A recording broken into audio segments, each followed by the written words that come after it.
Businessman Opinion. Iya, mitra bisnis dimanapun Anda berada di Jakarta, Solo, Semarang, Surabaya, Aliansi Pedagang Pakaian Bekas Indonesia atau APPBI mengusulkan impor pakaian bekas tidak dilarang sepenuhnya, tetapi dikendalikan importnya serta dikenakan pajak antara 7,5 sampai 10%. Tujuannya untuk menambah penerimaan negara. Nah, apa komentar Anda?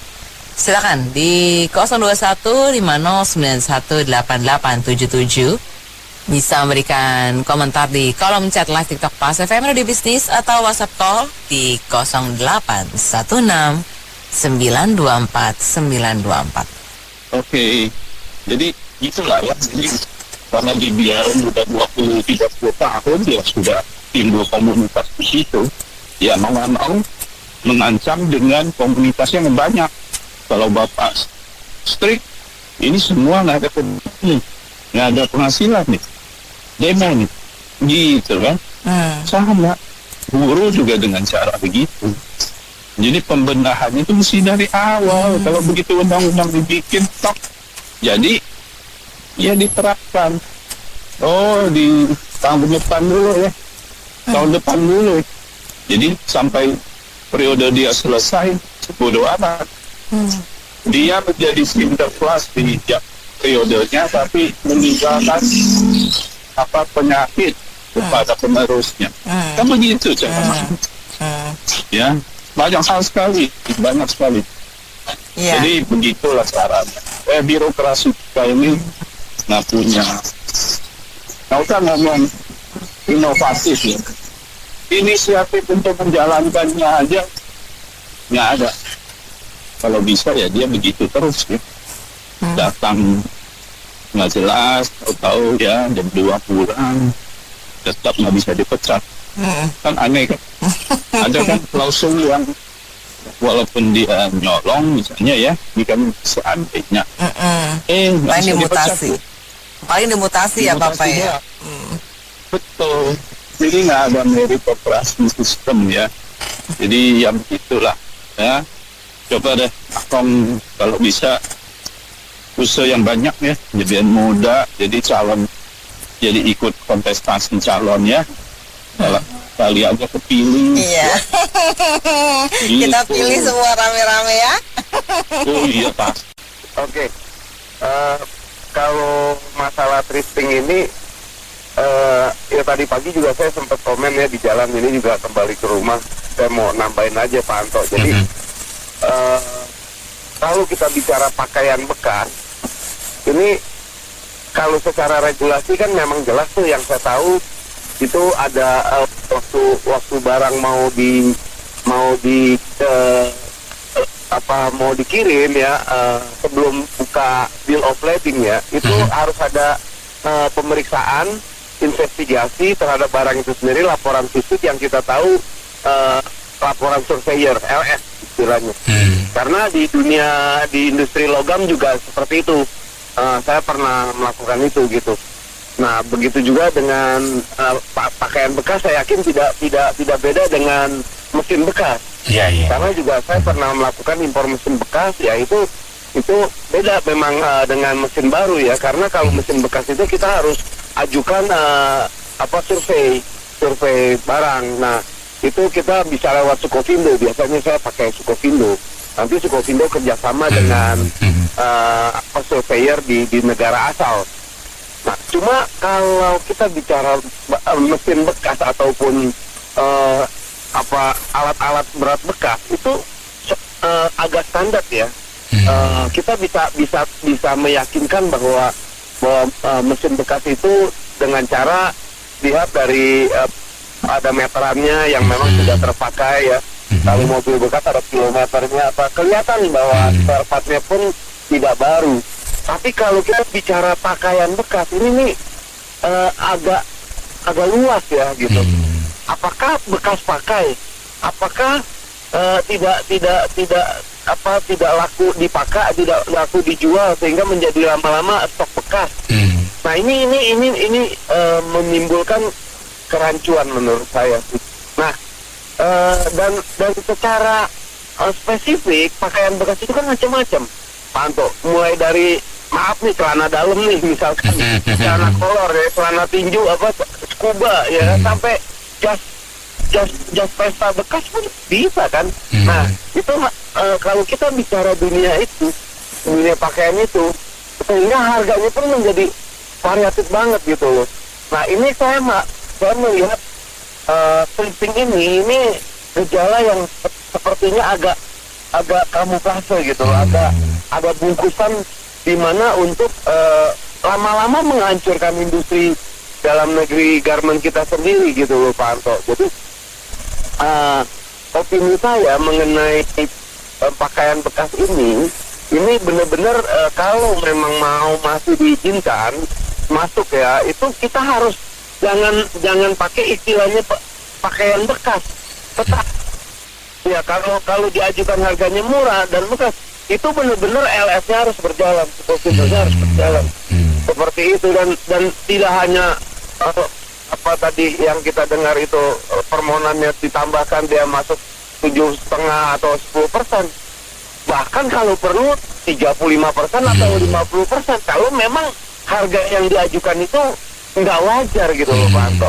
Sekarang ya contoh jas pesta ya kan 3 juta, kalau dia ngajuin 300.000 kan otaknya di mana gitu loh, nalarnya di mana gitu loh, masuk akalnya di mana, maka itu harus rejected ya dong, seperti itu gitu loh. Jangan coba-coba masuk ke pabean kita gitu loh.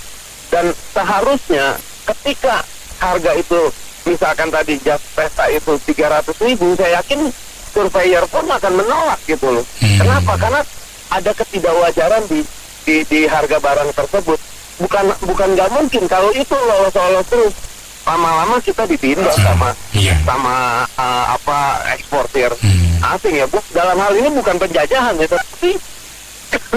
tetapi kebodohan kita sendiri yang menyebabkan kita terperosok gitu loh Pak Anto. Memang regulasi itu harus berjalan dengan istilah personel yang memang taat ya gitu loh, dan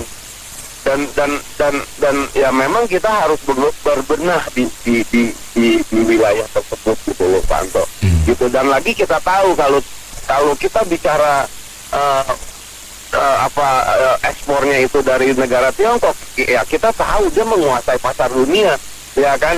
Ibaratnya yang masuk ke Indonesia dia banting 40-50% juga dia masih cuan gitu loh, dan itu akan merusak harga pasar kita. Tapi kita nggak boleh kalah seperti itu saja. Yang tadi saya uraikan sepertinya harusnya langkah-langkahnya adalah ya kewajaran dari impor ke kita ini mengungkapkan harga maupun LS sebagai pihak third party ini harus benar-benar dijalankan sesuai yang sebenarnya gitu loh. Gampang kok kalau masalah impor, persesuaian harga dulu aja deh gitu loh. Jas pesta kalau harga wajarnya 2 juta 3 juta, dia ngajuin 200.000, itu udah langsung aja dipenggal, nggak perlu lagi bill of lading gitu loh. Iya, ini jual baju bekas itu dari zaman dulu, zaman setelah SGS dibubarkan, tumbuh subur, yaitu mulai dari inang-inang, dari mulai sarang melalui itu Medan sana masuk Pekanbaru segala macam, Batam ya, nah Batam sana. Itu pertama kecil-kecil tuh ya sejarahnya, kemudian mulai masuk dengan pakai kontainer.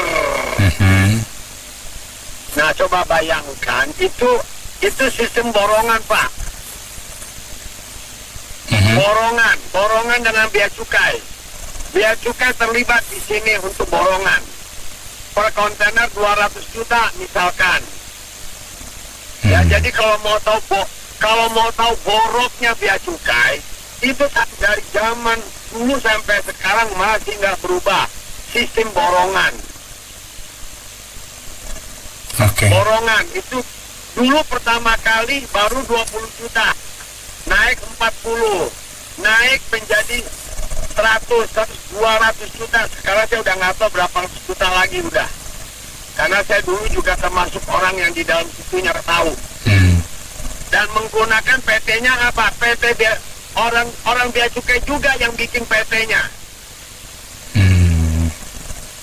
Oke. Ya, nah, Purbaya paling enak adalah mulai dari dirjen sampai kepala kantor, sampai kasubdit, sampai kepala seksi, ganti semua. Itu baru bisa diganti semua, dan orang lapangannya ganti semua, kasih efek jerah. Kalau masih melegalkan, misalkan contoh kayak asosiasi itu, kan dia bilang untuk bayar 7%. Justru itulah celahnya nanti. Celahnya lagi buat dia cukai bahwa ini barang bekas. Padahal yang masuk elektronik. Oh, oke. Enak banget. Aduh ampun, tobat negara ini gitu. Mau sampai kapan di jalan terus sama mereka yang duduk sana. Apakah mereka nggak tahu? Tahu, dirjen-dirjen itu tahu semuanya. Omong kosong mereka nggak tahu. Mereka makan siang, makan itu makanan begitu banyak di kantor. Dari mana uang? Itu dari kepala kantor semua yang store. Omong kosong kalau mereka nggak tahu. Oke. Jadi kalau Purbaya mau lakukan, kumpulin itu importer umum, tanyain mereka semua. Itu semua tahu trik-trik permainan semua. Sekarang lagi tiarap, sekarang lagi jalur merah semua. Tahu nanti 2-3 bulan nongol lagi. Oke. Ya, jadi saya usulkan, ya sudah Purbaya, Bapak Purbaya seorang teknokrat. Dia sebagai seorang teknokrat, dia tahu barang yang udah masuk yang didagang ini semua habisin dulu. Tapi mulai saat ini import barang baju bekas semua di stop. Nggak boleh. Sudah. Jadi nggak ada sumbernya, sehingga orang akan meng-create dari pekerjaan yang lain. Jangan bilang, oh kami di stop, kami nggak bisa dari kerjaan. Omong kosong, manusia itu paling kreatif, bisa semua. Nggak mungkin dia nggak tahu. Jangan di anak bobokan semua, mereka udah terlalu lama menikmatin itu semua. Seru ya barusan ya. Kalau saya bilang mah udah bukan bobrok, udah tinggal rubuh doang ini. Iya, tinggal rubuh. Kalau bobrok kan bisa aja dia masih berdiri, betul nggak? Ibarat lumbung padi, itu isinya udah tikus semua, Mas Santo. Tikusnya udah gendut-gendut. Fondasinya tuh udah dimakan rayap semua. Jadi kekuatan fondasi Trias Politika itu udah kemakan rayap semua. Kan yang kuat itu, kalau analogi saya mah begitu, Mas Santo. Terus di dalamnya padi yang harusnya dipakai buat rakyat, tikus-tikusnya semua makanin tuh padi. Akhirnya rakyatnya nggak kebagian. Seru. Ya inilah contoh. Saya baru baca berita ada yang protes YouTuber, waduh, dipanggil polisi juga, namanya Laras deh, saya sebut aja deh. Waduh, ngeri juga ya cara-caranya. Gini, Mas Anto, saya juga baru nonton yang anjing K9 mati saat menjalankan tugasnya ya, namanya Reno. Waktu mencari mayat yang tertimbun longsor ya. Sedih, binatang aja sampai sedemikian loyalnya dalam menjalankan tugas, Mas Santo. Kalah pejabat sama kita, dia gugur, mati dia mencari mayat yang tertimpa longsor, namanya Reno. Sedih saya nontonnya juga. Binatang loh. Ini pejabat yang tugasnya menjaga sebenarnya, tapi kalah sama binatang ya. Miris, sedih. Pertanyaan saya untuk kasus thrifting, ini kan ilegal ya Mas Anto ya? Jelas stated undang-undangnya ilegal, tidak boleh, undang-undangnya berarti dilanggar. Di penjara nggak yang melanggar Mas Anto? Nggak ada. Belum. Nggak ada, oke. Dan menurut saya nggak mungkin kepalanya di penjara. Nggak mungkin. Yakin tuh eselon 1. Kalau saya bilang bea cukai 1, 2, 3 mungkin sampai 3 layer tuh bobrok semua sudah. Ya, tinggal mungkin yang baru-baru. Kalau di polisi mungkin Bintara yang baru masuk itu mungkin masih idealis lah ya. Kalau sampai ke atas sih menurut saya mah udah bobrok. Jadi itu tadi analogi saya seperti lumbung padi. Udah habis padinya dimakan. Nah, ini berarti terjadi pembiaran sedemikian lama. Namanya ilegal, Mas Santo. Makanya kenapa PPBI itu pura-pura minta menjadikan barang ini setengah banci, Mas Santo. Setengah banci. Jadi setengah banci. Jadi menutupi ilegalnya ini. Lihat message-nya. Kalau yang saya lihat sih seperti itu. Kalau setengah banci mereka bisa main. Bayangin sekarang ini ilegal, tapi masih ada barangnya dan terbentuk ekosistem gila ini, Mas Santo. Memang gila. Dan gini, sesuatu yang dilanggar, ada barangnya, tidak ada yang dipenjara, terus gimana? Ini nyata-nyata loh di depan mata. Lalu saya menggunakan logika gini, yang ilegal apa? Tadi kakak ada ngomong kakak pagi-pagi ya, narkoba. Terus saya bayar pajak aja 50%. Jadi deh narkoba ilegal, begitu berpikirnya. Kan nggak begitu berpikirnya. Berpikirnya namanya ilegal, yang ngelolosin tangkep. Nah, hal yang sama ketika tekstil yang ngerongrong, yang ngepungli, tangkep, penjarain.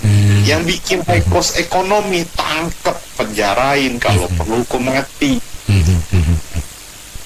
Jadi ujungnya rakyat yang dapat manfaatnya. Tapi ini kan rakyat yang selalu jadi korban. Dari tadi saya dengar kasihan rakyat. Ya inilah jurus para penjahat, membuat ketergantungan rakyatnya butuh barang ini. Gitu loh Mas Anto logikanya. Kan jahat menurut saya. Dia memanfaatkan pelanggaran terus rakyat butuh. Ya kenapa nggak narkoba aja satu-satu? Banyak juga yang pecandu itu butuh. Kan nggak begitu berpikirnya. Berpikirnya penjarain semua, kalau perlu hukum mati semua, yang nggak benar. Malu sama anjing K9 yang namanya Reno, yang loyalitas bekerja situ, sudah terima fasilitas gede, sudah terima gaji juga, nggak pernah cukup. Terus mau apa? Itu mau beli kapal pesiar pejabatnya, masih nggak begini cara kerja. Makanya saya bilang thrifting ini udah iya dan tidak. Kalau memang undang-undang tidak, ya tidak. Kok ya dibanciin itu yang seneng siapa? Ya itulah pejabatnya sama aparatnya, membuat mereka ada celah. Orang yang jelas-jelas ilegal aja barang masuk semua, kok bagaimana lu ngebanciin? Terus nggak ditangkap kan Mas Santo, betul nggak? Ilegal dan nggak ditangkap. Lu bikin dia banci, lu dapat izin masukin 10, dia masukin 100. Lu tahu? Dia bilang 10, dia mau justru manfaatin celah itu, makin pesta lah dia. Yang ilegal aja dia bisa pesta, apalagi setengah banci. Udahlah, kalau saya bilang sih sejauh nggak ada dari ujung kepalanya. Sekarang kan Purbaya fighting seolah-olah dia jadi pendekar silat, dia nggak tahu. Tapi apa? Sejauh kalau sampai nanti ujungnya nggak mampu mengeksekusi, ya gini aja, tinggal tunggu rubuh kok, kan gitu aja Mas Santo. Saya malah baca kok Purbaya sendiri ngomong sebenarnya pertumbuhan ekonomi kita cuma 0, Lib. Ya iyalah Mas Santo, kita apa yang tumbuh? Manufaktur terus berkurang, FDI berkurang, apa yang tumbuh? Kita cuma hanya punya kekayaan sumber daya alam yang ada, yang bisa diekspor, nikel, bauksit, ya nggak, timah, nggak ada itu, Mas Santo. Aduh, ini negara mah tinggal tunggu kayak ini, Zimbabwe. Kalau katanya negara kedua termiskin setelah Zimbabwe kan di World Bank. Ya tinggal tunggu disalib Zimbabwe aja paling, kan begitu aja. Kita tertolong ada sumber daya alam, saya berapa kali ngomong. Kalau nggak ada mah sama aja. Nah jadi negara miskin. Percayalah dengan tipe begini pemimpinnya semua. Akan jadi negara miskin. Mana ada sih konsep bernegara kayak begini kalau mau menuju negara maju ya, Mas Santo. Kalau memang benar-benar kita kan bisa tahu, oh iya, bagaimana mendorong pertumbuhan ekonomi pakai apa-apa aja. Lah ini bukan mendorong pertumbuhan ekonomi kalau kayak begini nih, thrifting gitu. Memperdagangkan barang bekas. Ya. Tapi kalau bahasa kata aslinya thrift itu kan menghemat gitu loh. Saya sih sejujur ngomong, satu lingkaran yang udah out-outan mau diurai. Nah begitu mau diurai susah, maunya langsung yang langsung dipotong gitu kan. Nah, itu kan susah juga Pak. Sebenarnya kalau mau ini pertegas, stop import. Nah kalau barangnya udah keburu masuk, ya sudah disuruh habisin dulu gitu loh. Cuman kan problemnya sekarang kan selama ini masuk sampai bertonton ini kan lewat mana? Lewat laut diselundupkan. Ya enggak juga sih sebenarnya. Ya enggak? Nah kalau dibilang lewat jalur resmi, ya resmi tapi tidak resmi. Jadi ya tanda kutip lah kan, mungkin ya cukainya atau gimana kan, jadi kan serba salah juga. Kalau tiba-tiba di-cut, terus nggak ada pilihan mau jualan apa itu kan. Nah kalau bilang untuk untuk menghidupkan pabrik garment segala macam lagi, ya kita lihat aja ya udah tutup ini kan, gudangnya kan masih banyak tuh barangnya di gudang. Nah itu aja pemerintah yang beli gitu loh, kasih subsidi kan. Nah nanti subsidi ini ya jual ke pedagang yang ada sekarang ini ya ini. Jadi yang ada sekarang dihabisin, penggantinya ya dikasih harga yang murah, tapi stok yang masih ada di garment. Nah dengan ini kan stok di gudang garmentnya udah tutup kan habis, nah ini produksi lagi, tapi dengan catatan disubsidi gitu. Jadi kan buat ngalahin yang udah ada sekarang. Kalau dibilang di stop, ya udah pasti di stop, tapi stopnya stop masukin, jangan stop dagangin kan, jadi serba salah sekarang. Terus kedua juga dari segi kualitas, sejujur ngomong sih ya, kalau kita kalau di Jakarta ya, saya nggak tahu kalau kota lain. Kalau Jakarta kan Pasar Senen ya nggak, di Tanah Abang, terus kemudian segala macam kan, kita juga kan berpikirnya kan serba salah. Di situ harga udah banyak segala macam, jadi ya kalau diomongin ya serba salah juga begitu. Jadi ya mau gimana lagi gitu. Ini baju thrifting setahu saya nggak murah-murah banget loh ya. Saya ada yang Nike Sos ya. Saya sih nggak sanggup beli sih. Bayangkan thrift aja saya nggak sanggup beli. Nike yang logo gede itu. Oh iya iya. Itu dia sampai setengah badan lah logonya. Itu bisa 500.000 loh. Kalau barunya berapa juta itu? Kita lihat aja yang baru-baru ya. Saya juga bingung kenapa baju bisa sampai berjuta-juta sih. Terus terang ya, baju bisa sampai berjuta-juta loh. Ada yang kayak buat musim dingin tuh, yang naik gunung tuh ya, bisa 7 juta ada. Udah kayak pakai kasur itu ya. Baju dingin. Dia banyak tipe sih, dia gitu. intinya anti salju, anti hujan.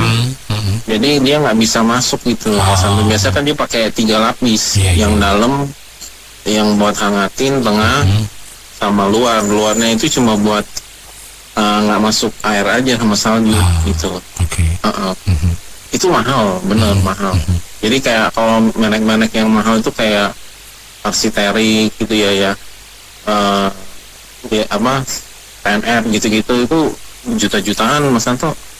Jadi emang daya beli kita itu kan dibandingkan nggak bukan daya beli kita aja, kadang-kadang ada juga yang orang barat tuh yang beli itu dia beli buat 10 tahun, bayangkan.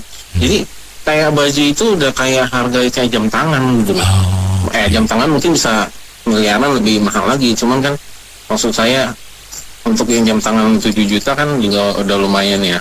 Maksud saya dibandingkan jaket gitu kan, atau baju dingin gitu kan. Jadi saya bingung juga kadang baju kenapa begitu mahal ya. Maksud saya bukannya anti peluru kan. Iya kan. Maksudnya kan bahan-bahannya itu dirobek-robek juga bisa kok, bukannya jatuh dari tebing gitu, dia nggak bisa robek, anti api gitu kan. Ada anti api itu biasanya baju pemadam kebakaran anti api. Ya, tapi nggak anti peluru dan bisa robek, tapi harganya mahal. Jadi maksud saya sih baju thrift itu bukan murah-murah juga, dan baju yang baru juga sekarang udah nggak murah-murah juga. Tapi saya bilang sih kalau misalnya legal sih berarti kan ada yang udah nggak dapat bagian gitu kan. Ya kan, harusnya dia dapat bagian karena itu ilegal, dilegalkan jadi nggak dapat bagian. Udah itu kalau mau bilang itu penyakit ya saya nggak bisa ngomong ya, itu emang ada resiko sih itu. Cuman kalau misalnya baju yang bagus-bagus banyak ada juga gitu loh. Cuman gini, saya nggak setuju di sini tiba-tiba bikin keputusan gitu loh, langsung stop. Wah kan gila kan, orang disuruh usaha apa gitu loh, jual ini pempek atau jual gorengan. Itu nggak bisa gitu loh, orang lagi usaha tiba-tiba stop. Ya emang salah, tapi ya setidaknya ada inilah, kasih waktu gitu loh. Maksud saya itu aja sih, apapun itu ya, meskipun bukan thrifting gitu loh. Tiba-tiba nggak boleh kan gimana Mas Santo? Orang kan nggak bisa tiba-tiba langsung berubah usaha gitu kan. Dia kan harus tahu produknya lagi, harus tahu masarinnya, tahu pangsa pasarnya, kan nggak bisa semudah gitu dong orang berubah kayak gitu ya nggak? Jadi ya maksud saya boleh dilarang, cuman ya kasih waktu lah ke orang, misalnya 3 bulan atau berapa gitu loh. Orang jadi 3 bulan juga belum tentu orang dapat usaha baru lah. Suka jadi kasihan juga orang-orang yang kerja di situ. Yang kalau bilang rokok lebih berbahaya kan, tapi tetap aja kan alasannya kasihan mereka nggak dapat tenaga kerja. Ini kalau yang ini nggak boleh. Jadi ada perbedaan ya, kalau rokok boleh, yang ini nggak boleh. Iya, kalau menurut saya sih perpajakan dari pakaian bekas itu sebenarnya ini ya kurang tepat lah ya. Artinya gini, basicnya pakaian bekas sendiri itu kan tadi berupa sampah ya, yang diimport ke sini gitu. Itu kan istilahnya mengandung tadi ya, bisa ada potensi virus atau dan sebagainya. Itu kan kurang baik ya bagi kesehatan, itu pertama. Terus kedua, bagi industri garment kita kan juga kita punya industri garment gitu ya. Kenapa kita nggak berdayakan gitu, pakai pakaian baru? Kalau masalah image, oh ini kualitas pakaiannya bagus, melampaui produk dalam negeri, karena dalam negeri mahal dan bla bla bla. Ya kalau lihat dari unsur ekonomi kan memang kita ini ya, kalau multiplier efek bisnis ya tentunya harus memajukan perusahaan garment di Indonesia. Karena kan di situ ada bahan baku yang digunakan, tenaga kerja, lalu juga ada unsur pajaknya dan sebagainya gitu. Artinya kalau bagi saya pribadi sendiri ya, memakai pakaian bekas walaupun itu bermerek ataupun bahannya bagus, saya nggak memilih itu. Lebih memilih beli pakaian baru walaupun itu misalnya kualitasnya lebih rendah gitu. Tapi ya itu kan baru ya, artinya gini loh, kalau bekas apalagi itu dipakai oleh orang kan kita nggak tahu ya potensi yang tadi ya, ada penyakit atau apa yang bisa tertular itu.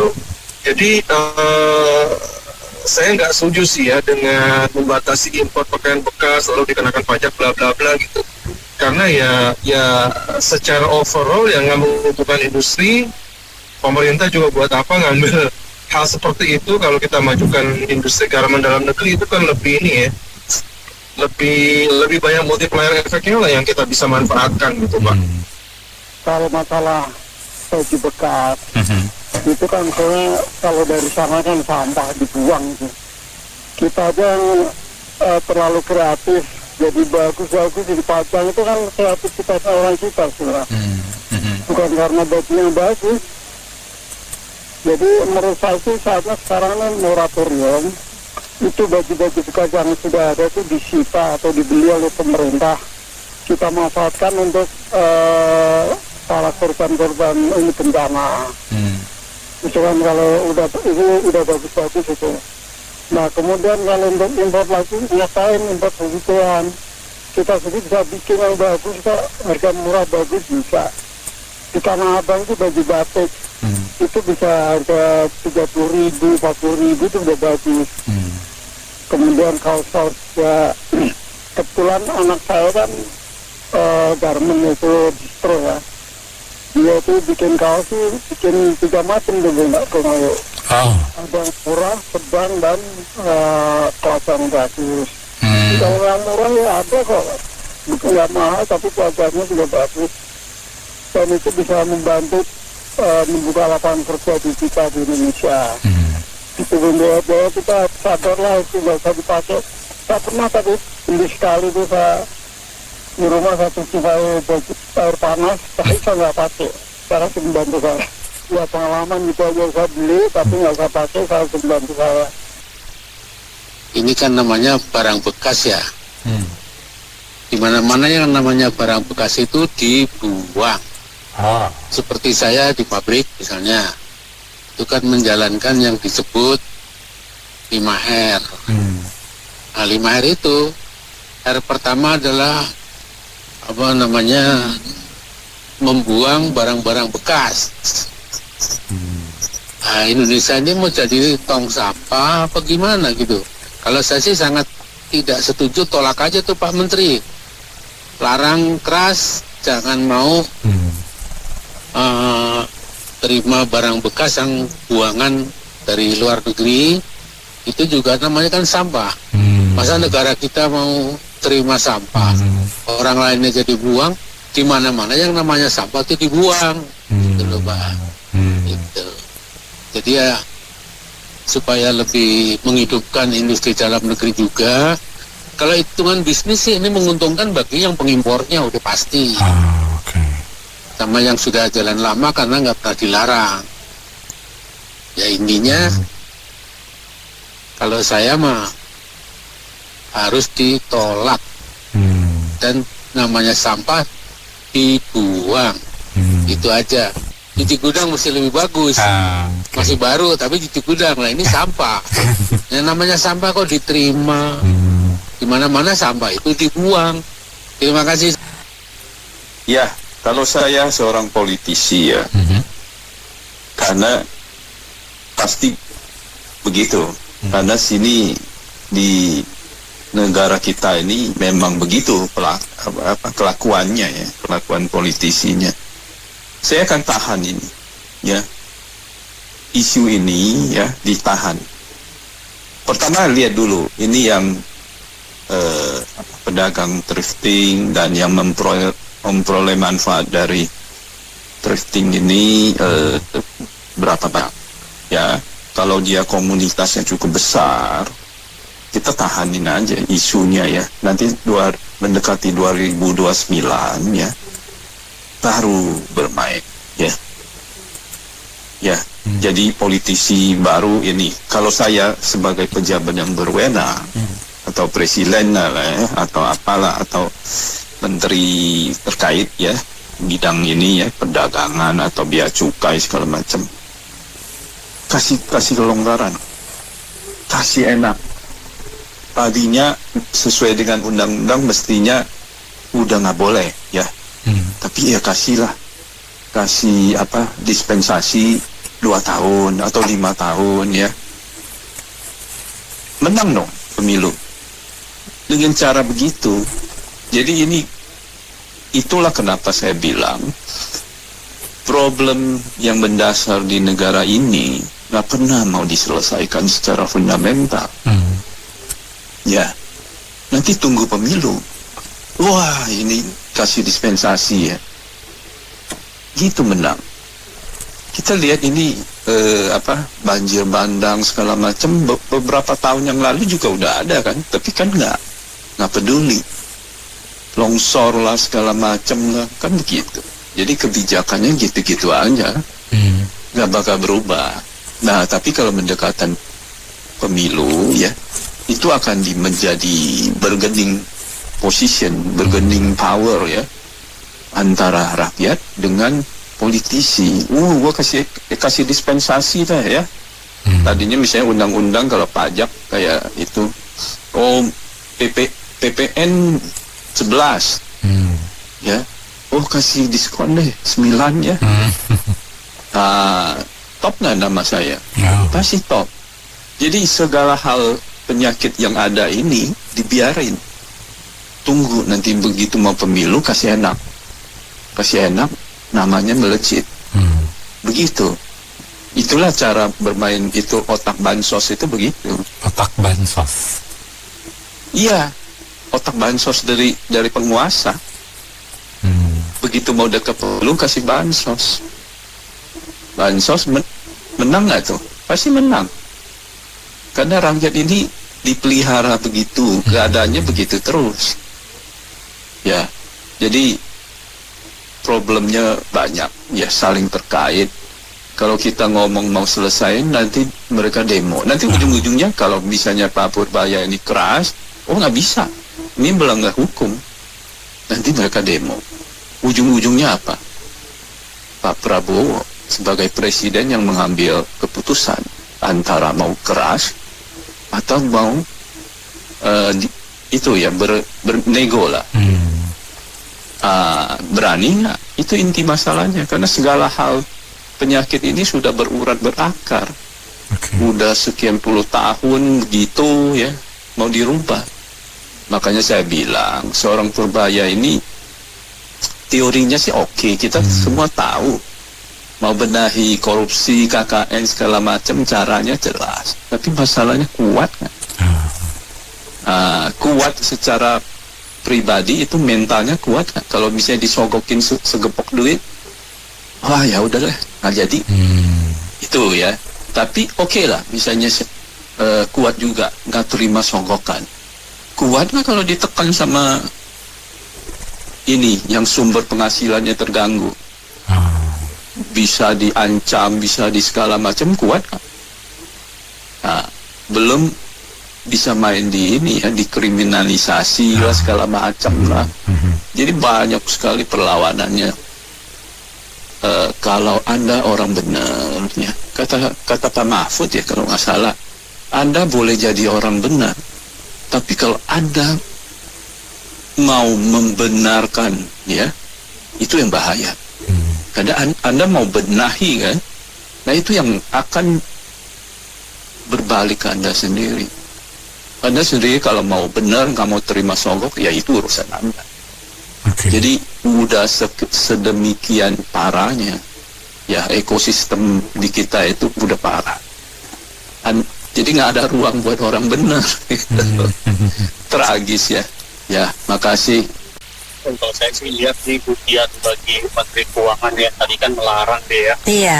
Tapi dengan cara seperti Asosiasi Pedagang Pakaian Bekas ini dengan cara naikkan 7% atau 10% supaya mendapatkan pendapatan negara, ini ujian ini. Dia masih kekeh nggak Pak Menteri ini dengan Undang-undangnya, keputusannya. aturannya ya. Atau nanti, nah, atau nanti ketika diiming-imingin kayak begini, akhirnya ya juga ya, yaudah kasihan mereka pendapatannya nggak ada ntar, kan ujung-ujung begitu.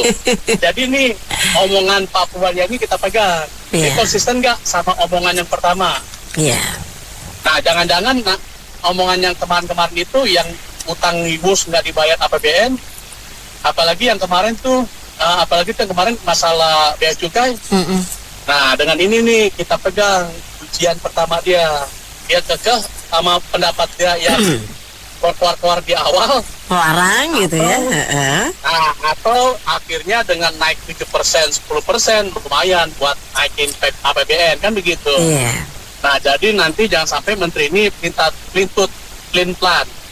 Lagi juga gini ya Mbak, kenapa nggak pakaian dari Indonesia aja dagangin supaya industri tekstil itu kan di Indonesia itu kan maju ya. Iya, kan tujuannya memang ke situ kemarin Pak Purbaya kan? Iya. Iya, harusnya kan begitu. Mereka pas kenapa baju bekas dagang-dagangin. Iya. Ya. Jadi gitu aja Pak. Jadi ini ujian pertama Menteri Keuangan kita. Dengan omongan yang pertama, apakah dia kekeh dengan pendapat yang pertama atau dengan naik 7% atau 10%?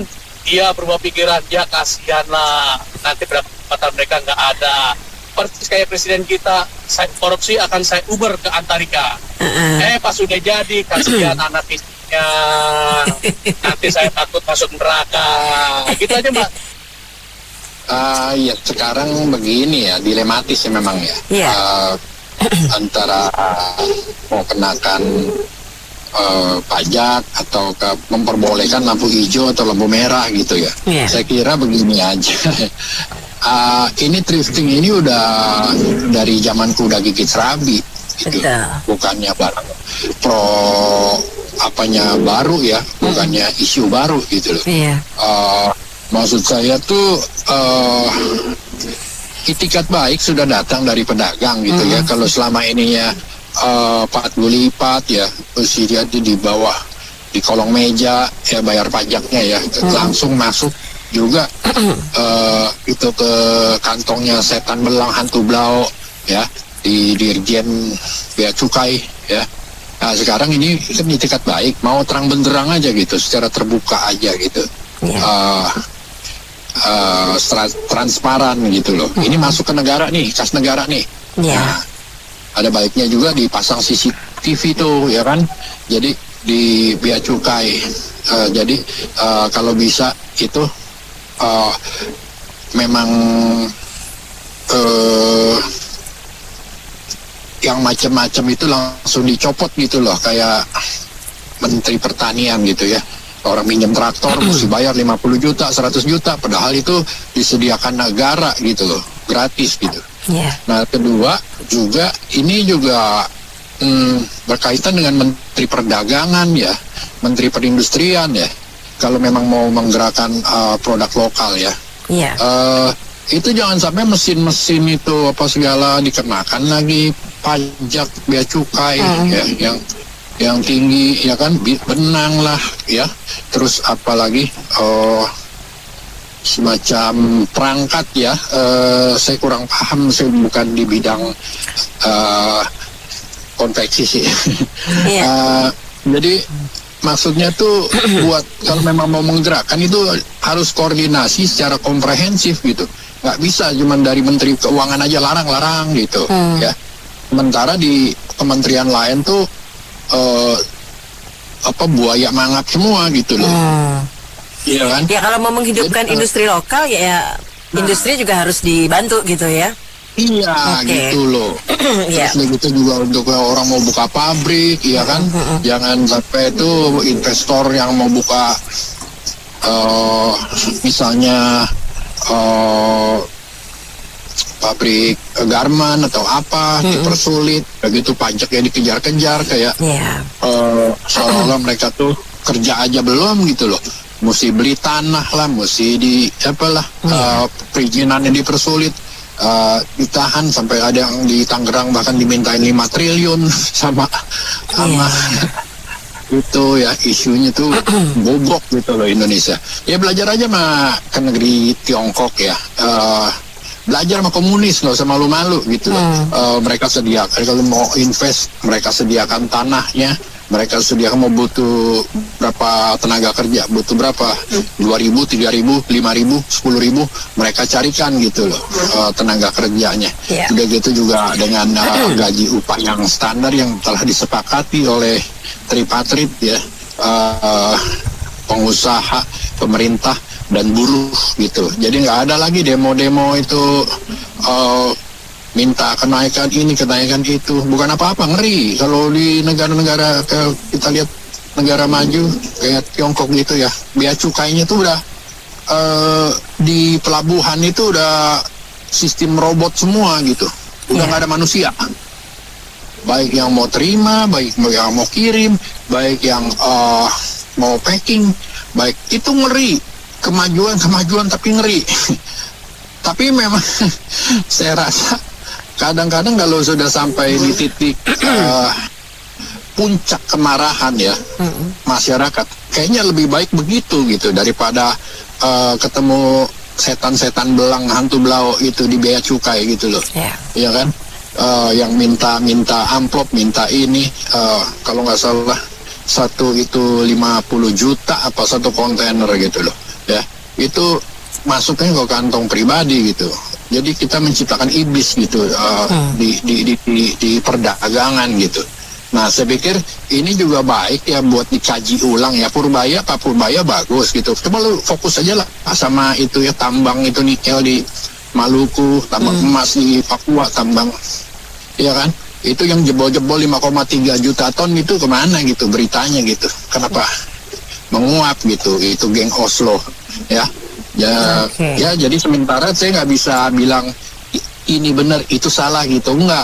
Tapi biar sama-sama hidup ya, yang pelaku thrifting juga bisa tetap eksis gitu ya. Terus juga industri lokal juga harus tetap hidup gitu ya. Jadi semua itu harus berkesinambungan gitu ya. Ya gitu aja, terima kasih. Agak susah ya kalau dibilang ya, namanya baju itu kan bajunya banyak sumber dari mana. Kadang orang ada yang sumbangan juga diperjualbelikan juga susah. Susah dikontrol menurut saya. Yang bisa dikontrol itu hanya satu, yaitu teknologi. Dalam arti seperti ini Mbak, saya kayak misalkan mesin mobil, biasa kan ada kayak suku cadang yang partnya mungkin pada saat memasuki usia sekian dia udah harus diganti. Kayak misalkan mesin mobil beradaptasi dengan bahan bakar ya, mungkin ya kayak di Eropa kan ada Euro 1, Euro 2, Euro 3, Euro 5, mungkin kayak nanti udah mesin yang udah lama itu udah nggak bisa lagi memakai bensin yang tahun sekarang. Nah gitu, jadi orang otomatis akan beli yang baru. Dan demikian juga kan solusinya adalah kita mencari akar masalahnya kan. Akar masalahnya itu adalah biar bagaimana masyarakat itu beli baru gitu kan. Jadi yang lama itu ditinggalkan, yaitu salah satunya itu harus gitu.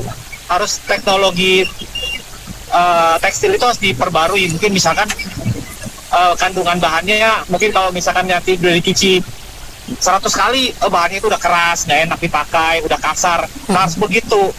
Jadi dengan begitu masyarakat akan buang yang lama, beli yang baru. Tidak jadi ada daur ulangnya gitu ya. Betul. Jadi udah mungkin kan dengan bahan polyester plastik itu kan bisa dibuat makin lama kan makin keras atau kasar. Jadi dengan begitu orang kan wah ini udah nggak lagi dipakai lagi, harus didaur ulang. Nah begitu. Jadi masyarakat akan beli yang baru. Jadi menurut saya dari pucuk pimpinan tertingginya harus dibuat teknologi seperti itu. Nah, jadi nggak bisa serta merta menyalahkan masyarakat. Masyarakat ya namanya sekarang kondisi ekonomi lagi sulit. Orang yang selagi masih bisa dipakai kita pakai, gitu.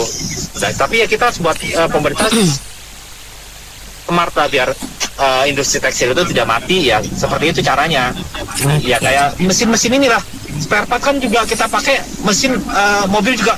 Nanti ada swing armnya lagi udah rusak atau suspensinya harus diganti. Nah, dibuat seperti itu, sederhana.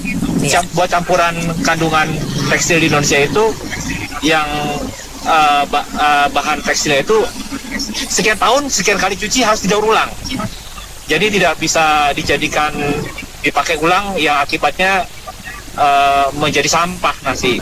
Jadi ya menurut saya saran saya seperti itu. Ke depannya saya rasa bisa dengan kemajuan teknologi tekstil dan komponen-komponen kimia yang banyak beredar di dunia saat ini, kita bisa buat seperti itu. Kedepannya juga akan mendukung kelestarian lingkungan, karena kalau tekstil sekarang ini kandungan polyester nggak bisa didaur ulang. Akibatnya apa? Mencemari tanah. Nah, jadi dibuat kandungannya itu bisa didaur ulang. Beberapa kali cuci udah nggak enak lagi dipakai, digunakan, sehingga masyarakat juga merasa wah ini udah saatnya diganti, kita beli yang baru. Dengan begitu tekstil akan up to date, model juga akan up to date, gitu aja. Terima kasih.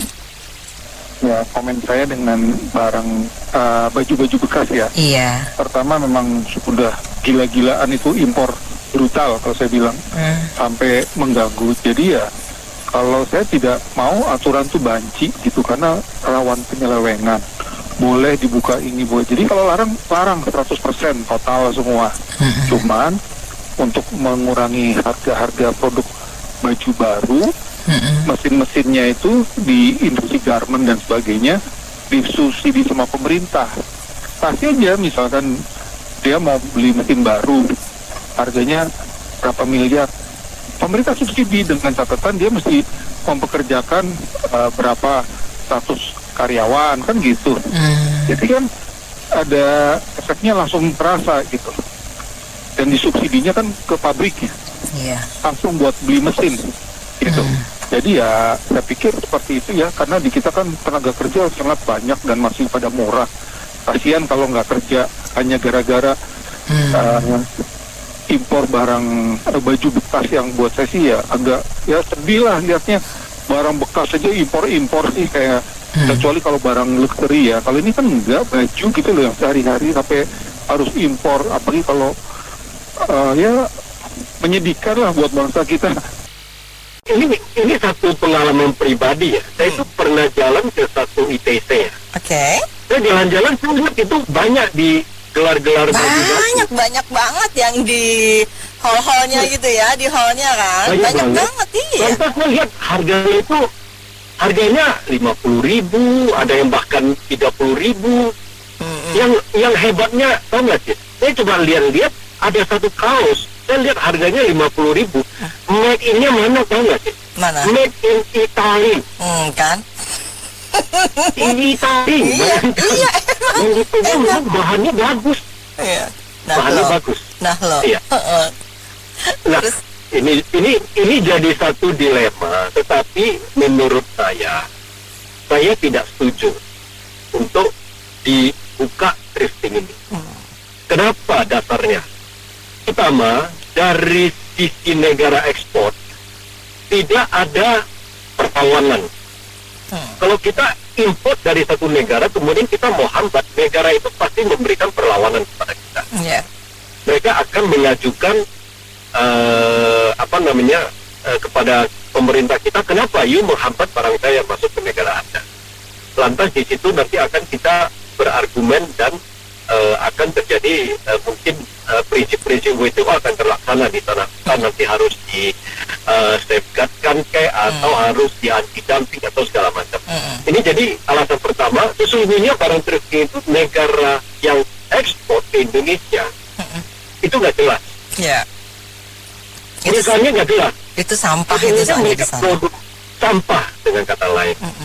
Ya, jadi tidak ada argumen dari negara lain terhadap kita. Terus kedua, tadi yang seperti ada utarakan, barang ini yang waktu kita buka kontainer itu tercium aroma yang mereka entah dinamakan memberikan desinfektan sedotan lah atau apa namanya. Itu memang bau-bau sekali Kak. Memang bau saya nggak kuat pada saat itu ya. Jadi saya harus pakai penutup hidung dan saya bukanya juga di luar. Betul. Nggak di dalam rumah karena menyengat memang. Itu memberikan potensi untuk membawa virus atau apapun dari negara lain pada Indonesia. Barang kita ekspor ke Amerika begitu dilihat ada mengandung cesium yang radioaktif, udah langsung tolak ya, balikin ya. Kita begitu mudahnya menerima. Lantas alasan ketiga apa? Industri lokal harus diberikan peluang yang sebesar-besarnya untuk memproduksi dan memenuhi kebutuhan domestik kita. Biar bersaing. Ada yang mampu bikin kualitas yang bagus, menaikkan brand image-nya, tentu harga lebih mahal. Ada yang kualitas yang lebih menengah, tentu harga lebih murah. Ada yang kualitas lebih rendah, tentu harganya berbeda. Ini biar teori ekonomi, supply dan demand yang akan mencari titik equilibrium. Biarkan itu terjadi dan memberikan kesempatan. Jadi menurut saya tidak perlu terlalu diargumen lagi, tidak boleh dilegalkan barang ini. Karena barang ini sesungguhnya hanya berkepentingan terhadap pedagang-pedagang. Tetapi tadi faktor-faktor yang saya utarakan itu sesungguhnya tidak diperhatikan oleh pedagang-pedagang. Mereka hanya mempertimbangkan sisi ekonomi, adanya pendapatan. Tentu kita harus mengatakan perdagangan pun mendrive pertumbuhan ekonomi. Tetapi harus yang lebih tepat dan lebih benar. Jadi ini mudah-mudahan menjadi masukan teman-teman semua, kita menjadi masukan. Tentu ada yang pro, ada yang kontra, tetapi menurut saya, hemat saya, nggak usah terlalu dipeributkan lagi dan nggak usah terlalu diperpanjang lagi deh. Nggak perlu dengan alasan penerimaan pajak dan lain-lain sehingga kita melegalkan segala sesuatu yang berdampak tidak baik. Ya kalau lihat thrifting itu ada plus ada minusnya ya. Karena ya plusnya itu adalah mereka tuh memang butuh barang-barang, ya mungkin kalau dibilang barang bekas memang barang bekas, tapi kondisinya banyak, apalagi dari luar negeri ya, itu banyak masih layak pakai ya, barang masih bermerek bagus. lah, Iya betul. layak pakai bermerek lagi, ya kan? Mereka lebih bangga mungkin begitu, kita bisa lihat. Karena ini thrifting ini bukan sekarang aja Mbak, itu dari dulu, zaman dulu, dari tahun lama banget lah. Karena saya ingat waktu saya masih di Medan itu ya, di daerah Mongitsi itu udah banyak barang bekas tuh banyak, tapi mereka itu sebenarnya disalurkan untuk orang-orang yang membutuhkan, di negara lain membutuhkan, tapi dialokasikan ke sini. Kemudian dijual gitu ya. Iya, sebenarnya di sana sudah dibuang, kemudian diberikan kepada orang-orang yang membutuhkan gitu kan. Tetapi oleh oknum-oknum kemudian dijual, diekspor ke luar negeri. Iya, nah itu udah lama sekali. Nah sekarang baru dihebohkan seperti ini. Nah kalau dilihat itu pertama bermerek, orang suka ya dari luar negeri ya, dari jaket lah, dari baju segala macam. Tapi balik lagi, kalau saya pikir itu nggak tahu ya, itu apakah dari luar itu ada kuman-kumannya atau virus, kita juga nggak tahu. Itu dia. Nah, itu kan virus sana sama virus ini negaranya udah beda ya, iklimnya beda. Kedua, itu sebenarnya bisa memicu bahwa barang kita jangan terlalu mahal lah. Orang banyak yang membutuhkan gitu loh.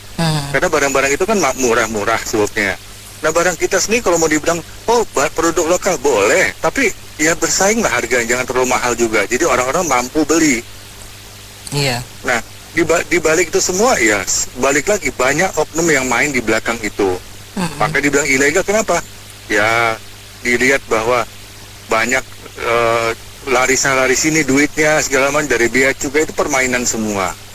Jadi di sisi lain ada bagusnya, di sisi lain ada bahayanya juga. Jadi nggak bisa dibilang ya, sebaiknya memang di stop aja ya, karena kita nggak tahu dia bisa membawa virus dari sana kena ke sini, itu bisa terjadi juga. Betul. Di sisi lain ya produk lokal bersaing lah harganya, jangan terlalu mahal juga. Jadi orang-orang juga bisa memakai produk lokal dengan harga yang sepantasnya. Sedangkan produk lokal lumayan cukup mahal ya, dan ya modelnya gitu-gitu aja. Jadi nggak ada persaingan dari sana, nggak ada orang bilang produk luar kebanggaan. Misalnya contohnya kemarin saya pernah ada teman yang beli produk Zara dari sana. Wah keren Zara orang lihat. Padahal itu kan di sini juga beli di Senen. Tapi mereka udah punya suatu kebanggaan gitu. Bener sih, yang pakai tasnya debu, gaya banget, padahal belinya di pasar Santa. Iya, betul. Tapi lumayan loh harganya juga loh Pak, lumayan loh. Bisa 2 juta gitu untuk tas-tas yang bermerek itu tadi ya, meskipun harga aslinya kan memang puluhan juta ya. Tapi maksudnya memang ada marketnya sih, Bahkan thrifting itu ada level-levelan, ada yang level bawah, bahkan ada yang level atas loh. Iya, memang betul. Jadi, nah itulah ada plus minusnya, nggak bisa dibilang gimana. Ya, produk lokal siap-siap bersaing lah dengan kualitas, harga, dan kerapian semuanya. Banyak produk lokal juga banyak yang bagus, bukan enggak. Tapi harganya juga gila. Sebetulnya apa masalah utamanya sehingga produk lokal tidak bisa bersaing dengan mereka? Itu yang rasanya harus menjadi perhatian pemerintah ya. Betul, iya. Nah, mereka bilang UMKM. Ya UMKM kita bisa galakkan, kenapa negara lain bisa, kita nggak bisa? Kalau sekarang contohnya gini loh Mbak, misalnya Adidas ataupun ya kita branded lah yang lainnya, produksi di Indonesia. Nah kan sebenarnya kita bisa produksi dengan kualitas yang sama, jahitan yang rapi, kita bisa. Nah kenapa harus kita pakai yang lain? Nah, cuma saya tahu produk Indonesia selalu kayak mau branded gitu, lemparnya ke pasar luar. Nah pasar luar lemparnya masuk ke dalam. Contoh kemarin teman pergi ke dia cari Onitsuka di Jepang. Yang keluarnya produk Indonesia, Mbak. Betul. Iya. Padahal di Jepang loh. Dia pikir mau cari Jepang asli ya. Ternyata ya Indonesia punya yang kelihatan di sana. Contohnya kayak begitu. Iya, betul sih banyak gitu. Kas-kas keren di Amerika ternyata tag labelnya Made in Indonesia. Nah, iya betul. Iya, itu betul itu. Ya, kan? Sebenarnya kualitas kita kan bagus harusnya. Ya bersaing lah, itu aja sih. Kalau menurut saya sih gini lah, jangan mematikan yang udah hidup ya Nan. Kan gimana pun juga yang bergantung dari situ juga banyak ya. Artinya di situ juga lagi-lagi masyarakat kecil Nan yang akan dampaknya. Iya, karena murah-murah banget ya, dan mereka ekonomis dengan membeli itu ya. Kalau kita berbicara thrifting lebih murah dari tekstil kita, memangnya impor selalu lebih murah? Coba beras kalau impor lebih murah kan? Nggak usah itu, panci juga dari China lebih murah dibanding dari Jawa Barat. Iya. Itu yang harus dikoreksi sebetulnya. Kenapa produk kita yang dari dalam negeri yang notabene harusnya lebih murah, kenapa jatuhnya lebih mahal gitu. Jadi menurut saya kalau mau dipajakin seperti halnya pemanis gitu-gitu kan juga dikenakan cukai kan. Jadi tetap berjalan dan dibatasi. Seperti impor seperti BBM asing juga kan menjual di Indonesia ini juga dibatasi kan. Nah, seperti itu mestinya, jangan ditutup total. Kita mau gimana? Yang jangan jadi nih yang tekstil yang udah di PHK belum tentu mereka kembali beraktivitas kembali seperti semula, sementara yang udah megang ini dia akan jadi pengangguran gitu. Dia akan mulai dari nol. Jadi sebagai negara, sebagai orang tua memang harusnya ngomong gitu loh, bukan menjatuhkannya. Yang kita berantas mafianya sebetulnya. Betul. Jadi impor ilegalnya itu ya. Impor ilegalnya, jangan yang semuanya dipukul rata gitu, berbenda seperti itu. Nah, kalau seperti itu lagi-lagi pengusahanya itu tetap happy, dia orang kaya. Tapi ini nih yang terdagang, karena aku juga pernah datang ke daerah sini kan ada dulu Poncol ya, sekarang sih nggak tahu udah lama bertahun-tahun dari situ. Itu memang jauh banget harganya, dan bagi mereka misalnya mau hari raya, kan dia tahu kantong dia gitu segini, gue dapet lah segini gitu. Sementara anaknya 2-3 kan lumayan, pegang cepet bisa dapat semua itu. Iya, betul. Iya, kita harus akui itu. Jadi kita juga yang udah hidup, udahlah biarin berjalan, tapi kita atur, kita kendalikan sebagai negara, ada aturan gitu ya. Kita berantas mafianya. Kalau bicara impor lebih murah, hampir semua, bukan cuma thrifting ya. Mau beras, mau buah ya. Coba lihat. Nah, betul. Orang putih kita panen aja impor. Apa yang jadi kenapa jadi cuma thrifting yang diributin gitu? Ya, dibuatlah aturan, dikenakan pajak, iyalah kena pajak pasti. Ayo kita mau ditinggikan, misalnya seperti rokok. rokok dipajakin setinggi apa juga masih dikejar. Begitu dia thrifting, ayo kalau mau dipajakin ya pajakin aja, tapi tanpa masukan berantas itu mafianya, kira-kira gitu, dibatasi gitu. Ya, supaya tetap bisa berjalan tekstil di Indonesia, dibina supaya lebih bagus, lebih baik, lebih berkualitas, lebih bersaing. Jadi kita bersaing sehat aja lah gitu loh, Nen. Kalau kita menjatuhkan orang terus kita pengen ini, berarti kan nggak sehat dong. Anda nggak punya kualitas, jadi Anda menjatuhkan orang. Dalam kita berkarir juga begitu, Nen. Ya kan? Nggak bisa kita menjatuhkan orang lalu biar ini ke gue, nggak bisa. Ayo kita bersaing sehat, kita bangkit dari yang dalam negeri ini, kita bina lebih baik, lebih berkualitas gitu. Ya harganya juga bersaing, jangan produk dalam negeri kalau lebih mahal dari impor kan juga agak-agak masuk. Ya, kalau terkait dengan thrifting itu ya memang seperti tadi yang disampaikan Pak Osman ya, karena sudah terlanjur terbentuk komunitas. Jadi ya ketika untuk menangani memang harus dari awal, karena gini kan Lena, ya sebetulnya ini kayak lingkaran setan sih ya. Yang pertama, kenapa kok thrifting itu dulu muncul awal mulanya? Karena satu, kita mau beli produk kita sendiri, jadi produk dalam negeri, tekstil kita itu dulu nggak bisa bersaing kan Nena. Jadi dari sisi, mungkin dari sisi harga ya, itu tidak kompetitif.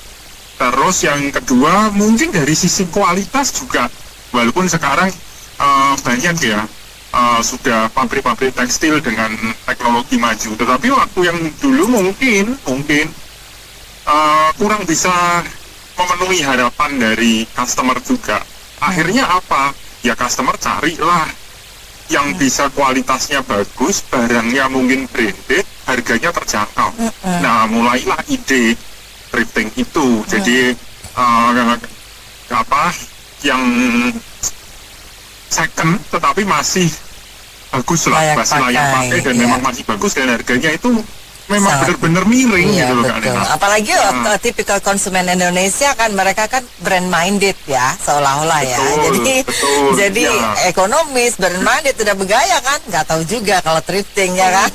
Terus terus akhirnya setelah komunitas itu menjadi besar, bukan komunitas ya, sudah menjadi ekosistem thrifting.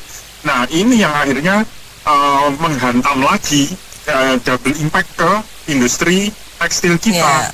Di saat tekstil kita sudah mulai berbenah, teknologinya udah oke, kualitasnya sudah meningkat, harganya sudah lebih kompetitif, tetapi karena ekosistem sudah terlanjur terbangun, ya mau menghentikan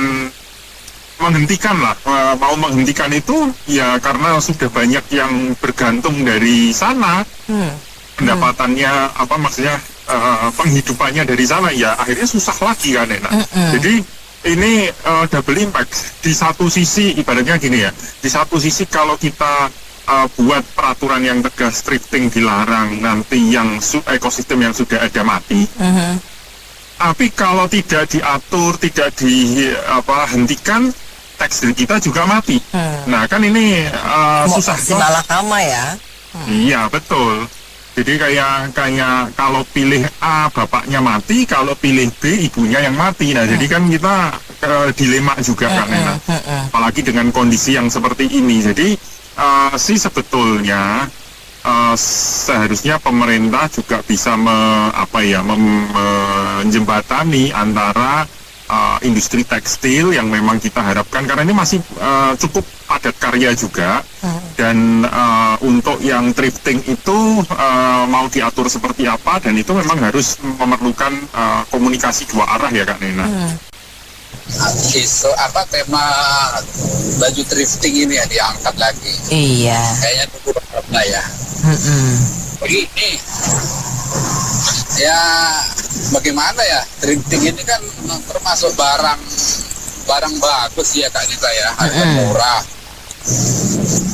Cuman memang kita nggak bisa jamin memang kebersihannya. Itu di tempat saya tuh banyak yang udah pakai cara-cara mereka beli bal-balan tuh dari Tanah Abang, dari Pasar Senen, dimasukin ke laundry, kemudian dilipat-lipat terus dipajang di rak-rak tuh di tempat saya nih di daerah Citra Raya nih. mereka jualnya itu 100.000 tiga, 50.000 satu, yang kelas-kelas branded itu. Ya kalau memang ini harus dilarang, ya itu harusnya pemerintah memperbaiki fashion kita, garment kita itu harus diperbaiki. Karena kan kalau thrifting ini kan memang dia itu 0 rupiah kalau kata orang-orang di Tanah Abang sono, Kak Anita, dia 0 rupiah. Jadi dia cuman cuman ongkirnya doang yang dibebankan ke pakaian itu, makanya dia bisa murah banget kan. Itu kan pakaian-pakaian yang memang udah dibuang, mungkin di Singapura, di Amerika, di Eropa dibuang, jadi sama orang-orang itu dikumpulin terus dikirim ke Indonesia. Nah, Indonesia ini kan bukan hanya pakaian bekas, mobil bekas juga lah. Pokoknya pasar Indonesia ini, pasar bekas ini paling laku di Indonesia ini. Barang-barang second ini, karena pasti berkualitas kan. Apalagi tuh kelas-kelas ekonomi menengah ke bawah, ya pasti mereka senang kan dapat barang bagus dengan harga yang murah. Itu maksud saya, kalau memang pemerintah mau melarang ini, mau melarang tidak boleh baju-baju thrifting beredar di Indonesia, ya itu kan kita harus bisa bersaing dari segi harga, dari segi kualitas, dari segi yang lain-lain gitu penjualan. Pokoknya harus bisa bersaing. Kalau nggak bisa ya nggak bakalan bisa. Kalau cara orang juga masuk baju-baju thrifting itu nggak harus bea cukai, dari kapal-kapal yang diselundupkan juga bisa, banyak cara gitu loh. Jadi itu aja Kak Anita, memang harus perbaiki ke depannya Kak Anita masalah baju thrifting ini. Ini masalah baju bekas lagi ya? Iya. Baju bekas itu masalah hubungannya sama bea cukai sih Mbak. Bahas bea cukai juga tuh. Cuman gini Mbak, saya kadang-kadang pejabat negeri ini ya, kalau nggak salah sih masih sekitar bulan lalu ya kan katanya mau dilarang tuh impor pakaian bekas. Pada setahun, nggak usah setahun lah, belum ada 2 bulan pemerintah bicara seperti itu. Sekarang kok bilang mau dikenakan pajak atas impor pakaian bekas. Ini kan berarti pakaian bekas dilegalkan kan, karena kalau sesuatu dikenakan pajak kan berarti resmi, legal gitu kan. Jadi itulah saya bilang, karena bingung pejabat ini ngomongnya beda sekali, kadang A, kadang B, besoknya C lagi. Ya sukanya dia lah namanya pejabat. Cuman kalau pakaian bekas sih sebisa mungkin ya, itu kalau nggak bisa hilang dikurangin dikit-dikit lah, lama-lama hilang. Karena bukan dari manfaatnya pun saya rasa nggak terlalu signifikan ya. Apalagi kan seperti yang pernah kita bahas sebelumnya, bahwa itu bisa terkontaminasi penyakit yang entah itu menular banget atau bisa menyebabkan bahaya bagi seluruh penggunanya. Dan kemudian juga kan banyak sekali kan pakaian-pakaian bekas yang akhirnya nggak laku, malah akhirnya menimbulkan limbah. Ada tuh tayangan di YouTube nggak laku dijual, udah lama akhirnya kan dibakar jadi bikin limbah udara atau ditimbun tuh nggak bakal terurai itu oleh mikroorganisme tanah gitu. Jadi sebisa mungkin kalau sekarang dikurangin dikit-dikit lah, karena terus terang daya saingnya juga ini beda dengan pakaian lokal yang baru gitu kan. Apalagi industri garment yang rumah sekarang kan mereka omsetnya jauh turun karena adanya pakaian bekas. Apalagi pakaian bekas. Nah ini mungkin bagi para pemirsa sekalian belum dapat kabar bahwa ternyata yang diimpor pakaian bekas dalam tanda kutip Mbak, dan lebih bukan cuma pakaian bekas, ada barang-barang terlarang loh, bayang. Nggak tahu kan. Masih ingat gak yang belum lama sekitar 2-3 minggu tuh ada 2 mobil kalau nggak salah Nissan Tucano hitam ya, mengalami kecelakaan yang bawa ternyata para polisi, dan di dalam itu ada ribuan pil barang haram Mbak. Itu kan media nggak pernah tahu kan itu asalnya dari mana. Itu yang media, saya nggak tahu media dibungkau atau emang nggak mau memberitakan. Nah itu tadi saya bilang, ternyata di dalam pakaian bekas itu bukan cuma pakaian bekas isinya. Ini harus diwaspadai, bukan sampai kalau saya rasa sih para bandar-bandar, para jurnalis sih udah pada tahu kan. Pemerintah saya nggak tahu, pura-pura nggak tahu, tapi emang nggak tahu, saya nggak ngerti deh. Cuma yang jelas pelabuhan besar itu kan selain ada surat ada invoice, surat perjalanan. Tapi kalau di pelabuhan kecil kan nggak pernah ada masalah kayak gitu. Mereka taunya barang bongkar muat di laut lepas, entah di berapa kilometer dari batas pantai kan, masuklah ke pelabuhan tikus melalui kapal-kapal kecil, dan akhirnya itu tadi yang luarnya pakaian bekas, dalamnya kita nggak tahu lah, nanti mungkin suatu saat kalau kalau mungkin storenya kurang pasti akan terblow up, saya yakin nih. Di botol halus pun ini belum muncul loh Mbak. Atau di media-media Instagram ini belum pernah muncul, cuman itu tadi papanya sudah ada apa namanya kemarin yang barang-barang haram, entah itu ekstasi atau yang tertangkap ya kecelakaan gitu Mbak. Terus yang kedua bekas ini sebenarnya ini loh Mbak, harganya pun kalau dihitung-hitung ya dengan adanya masuk biaya impor segala macam itu nggak beda jauh sama pakaian baru yang merek lokal loh Mbak. Jadi ya tergantung pada si konsumen juga sih dalam memilih pakaian ini tersebut. Apakah dia tetap mau pakai barang bekas dengan risiko banyak penyakit atau beli barang baru tapi ya modelnya lokal itu sih. Kita terima kasih selamat. Baik, terima kasih kembali Pak Gundolo atas partisipasinya. Mitra bisnis opini dari Pak Gundolo tadi sekaligus menutup sesi Businessman Opini untuk kali ini. Terima kasih atas komentarnya. Saya Anita Wijaya.